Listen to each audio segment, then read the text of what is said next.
Here we are in section 4.2 exercises part A with 11 through 19. Number 11, it says to graph the following lines and label 3 points. So we've got to find 3 points on them. Now, the first one is a dot, the second one will be a line, and the third one really is unnecessary, but it will help us to check to make sure it's there. Okay, so with this one, let's pick a random point for x. Say 0, that's a nice one. If we stick 0 right here, we get 0 plus y equals 10. 3 times 0, the 0 isn't necessary, and so y is 10. So 0, 10 is one of our points. Good. So 0, 10 is one of our points, and it is up about here. Now, if you want to put the marks there, that's fine. But 0, 10 is one of our points. Let's try another point here. If we try something like 3, stick a 3 in for x, and we get 9 plus y equals 10, and subtract 9, and we get y equals 1.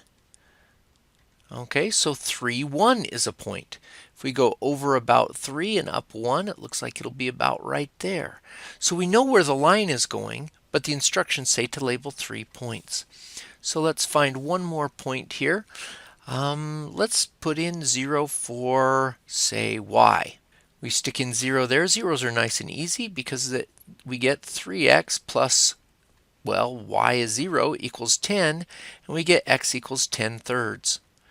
If you put that into a calculator, that'll be about 3.33333. So go out just past 3, and you can see that we'll be right there. And those are all in a straight line. So let's graph that line. There we go. Go right there by those points. Good.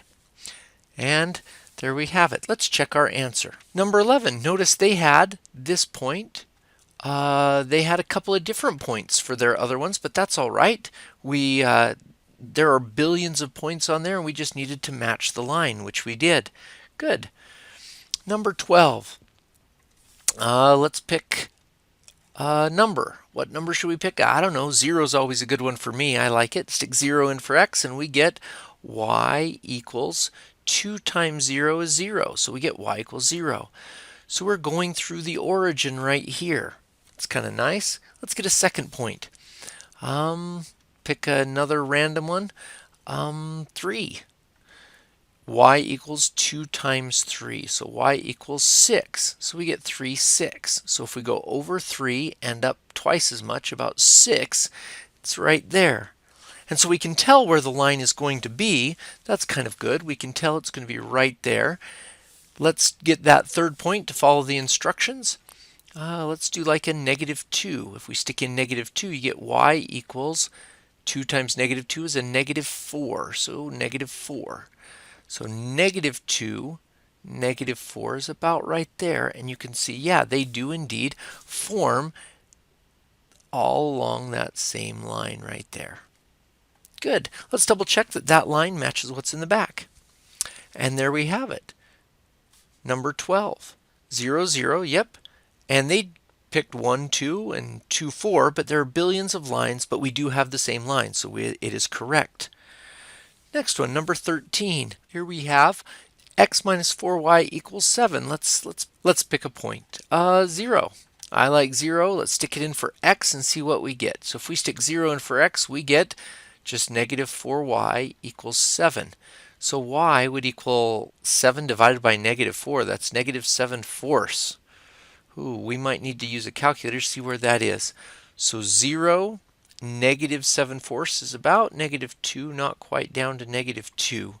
So we'll put it right there.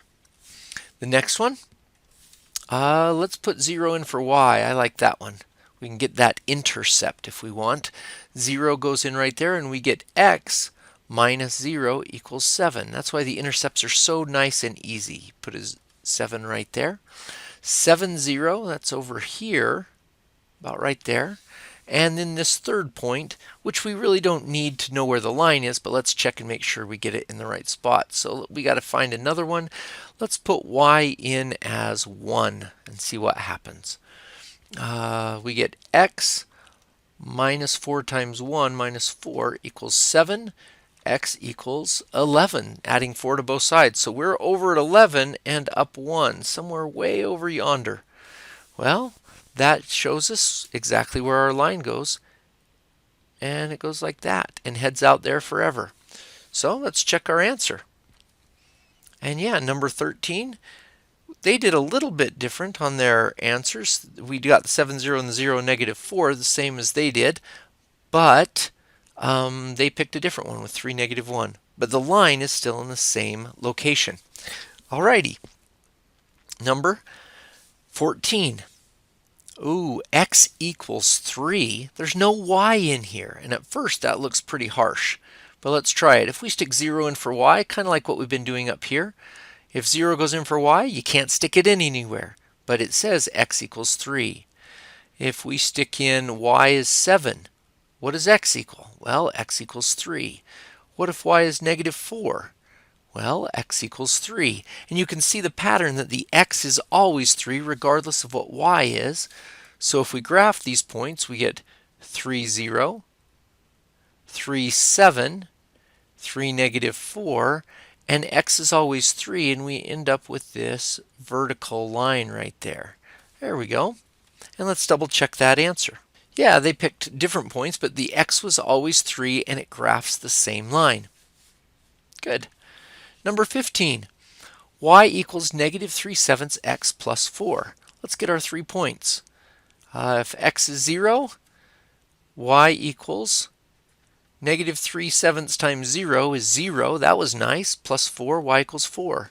So 0, 4 gets us about right there. Second point, we could pick anything we want. If we think about it, we're going to stick numbers in for x. There's a nice one we could pick to times by 3/7. If we pick a 7, that one's pretty nice because when we stick it in, we get y equals -3/7 times 7 plus 4. And the 7's cancel. And we get -3 plus 4 is 1. So we go over 7 and up 1. Yeah, like that. And it says to get a third point. What else could we times 3/7 by? Oh, we could times it by a 14. Now you could pick any number and get fractions out for whatever you wanted, but if we stick a 14 in here, we get y equals -3/7 times 14. And notice what happens is 14 divides by that 7 and leaves a 2 plus 4. So y equals -3/7 times 14 plus 4 gives us -6. Plus 4 is a -2. So we're out here at 14 and like -2. You'll notice we still have a straight line. Good. So let's see if we can draw a straight line here. Close enough. And let's double check the answer on number 15. Yeah, there they have it. Oh, we got all 3 points that they did. That was kind of fun. Yeah, when it's a y equals, there's particular x's that will make it come out a little bit nicer and stay away from the fractions. Number 16, 6x minus 5y equals 12. Well, what are the ones we usually use? A 0 for an x. If we stick that in, we get -5y equals 12. Divide by a -5, and we get y equals -12 fifths. -12 fifths. So 0, -12 fifths, so that's just past -2.4, something like that. There we go. Let's try the next one. I don't have a fraction to get rid of, so we can pick something at random, or we can try this other 0, stick in 0 for y, and we get 6x minus 5y equals 12. That gives us x equals 2. Right, divide both sides by 6. When 2, 0 is about right here. Cool. That's where the line is. We know that those billions of points are there. Let's find one of them just to make sure we're in the right direction. Let's pick a random number. I don't know, 4. Let's stick 4 in there and see what we get. 6 times 4 is 24. So we stuck it in for x minus 5y equals 12. Subtract 24. We get -5y equals a -12. Divide by 5 and we get y equals +12 fifths. So over 4 and positive 12 fifths. So over 4 and positive 12 fifths. It looks like it's right up there. And let's connect those dots. Good, close enough, a little curvy, but that's what the line looks like. Let's double check that answer. And number 16. There we go, kind of like that. Excellent. And number 17. Y equals a negative 4. This is another kind of tricky one like 14. We're missing the x here. So let's do the same thing. Let's pick 0 for x, and what does y equal? Negative 4. Pick 7 for x, and we get negative 4 for y. Pick another thing, negative 8 for x, and we get negative 4 for y. You could pick anything for x, and it always says that y is negative 4. So let's graph these points. 0, negative 4 is right here. 7 out, down 4. And I'm just kind of guessing where the 7 and the negative 4 would be, and negative 8, negative 4 would be a little bit further out. But yeah, x can be anything it wants, and there we have, yeah, there we go, y equals negative 4.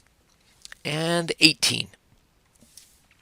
5x plus 2y equals 6. Let's start off, let's pick a random point. I like 0.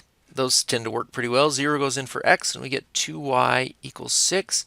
So y equals 3. So 0, 3. It's about right there. What about another point? Let's do 0 for y and see what we get. Stick 0 in there and we get 5x plus 0 equals 6. So x equals, divide by 5, and we get 6 fifths. 6 fifths, that's just a little bit bigger than 1, 0. Looks like that. All right, and then let's try to get something far out here to see. Well, the line we can tell where it's going, so let's stick in x's, I don't know, 4? Let's try 4 and see what we get.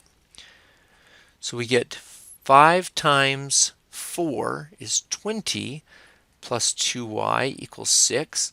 Subtract 20 from both sides and we get 2y equals a negative 14. When we divide by 2, we'll get y equals a negative 7.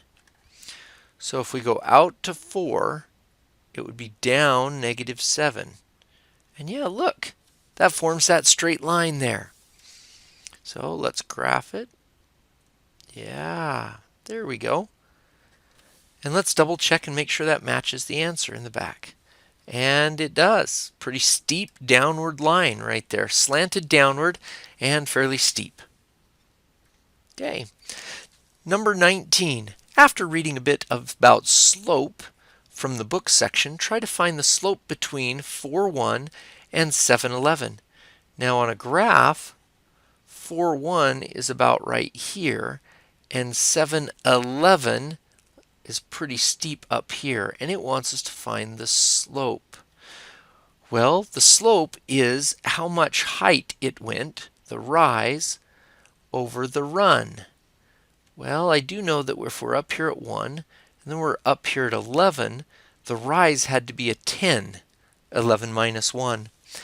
And if we were out here at 4, that was the point over 4 up 1, and this was the point over 7 up 11, then this distance has to be a 3. And that's so neat. We can divide it up into exact right angles, and we have how much it rose, which was 10, over how much it ran, which was 3. And that's what we get for slope, is the rise, or how much it changed in vertical component, compared to how much it changed horizontally. Good.